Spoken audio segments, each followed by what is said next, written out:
Well, the world just lost a great woman to a non-communicable disease. Wangari Maathai passed away after a long battle with ovarian cancer. Ovarian cancer is a cancer that starts in the female reproductive organs that produce eggs. Experts say ovarian cancer usually happens in women over age 50, but can also affect young women. And joining us now to talk about the disease is Cara Tenenbaum. She is Vice President for Policy and External Affairs for the Ovarian Cancer National Alliance. Welcome to the show, Thank you so much for having us.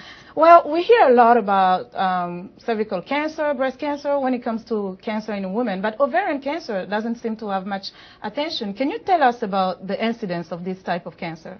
Sure. I think we hear a lot about breast and cervical cancer because we're urging women to take action on them. And for ovarian cancer, it's, I think, a less well-known disease, as you said, but there are symptoms of ovarian cancer. Around 21,000 women are diagnosed with ovarian cancer every year in the United States, and 15,000 women die of the disease every year. We have a pretty low survival rate. Less than 50% of women survive 5 years after diagnosis, and the majority of women are diagnosed in later stages when the disease has spread outside of the ovaries. So is it why it's so hard to maybe tackle it, to treat it? Because it's at a later stage that women get the diagnosis? Yeah, it's diagnosed in later stages when the disease has spread. It's harder to treat, harder to survive. Women have more recurrences. The cancer comes back. And so you have to have new treatment options, better treatment options, and often there are limited options in terms of chemotherapies that women can have. There are signs and symptoms of ovarian cancer. There are risk factors, and for women who are at high risk, there are even some ways to prevent the disease. So we have some good news on those fronts. But do we know what causes ovarian cancer? We don't. All cancers, cancer generally is a disease of aging. So the cells get older and they mutate. And so our body's defense system doesn't kill the mutated cells the way that it does when you're younger generally. Although we know even girls as young as 6 who have been diagnosed with ovarian cancer. That's shocking, surprising. It is. It's so sad. It is very sad. Now, what are the ways that one can prevent this from occurring, if it are at all possible? So if you know that you're at high risk of ovarian cancer, if you have a family history of breast and ovarian cancer, for example, you can talk to your doctor about genetic counseling, possibly genetic testing. You may want to intervene surgically, have your breasts or ovaries removed before you develop cancer. A less kind of intense way to prevent ovarian cancer is to take oral contraceptives. Studies have shown that that reduces your risk of ovarian cancer by up to 50%. So you can talk to your doctor about that too.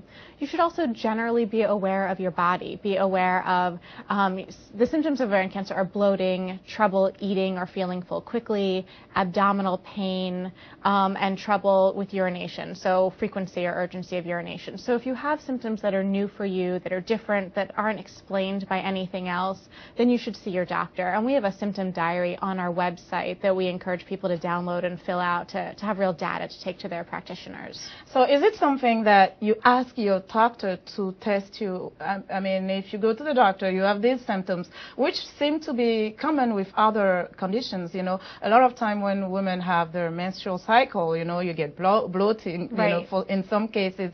So how do you know at what point to ask your doctor to get tested for ovarian cancer? Well, I think that's a really good point. Women have these.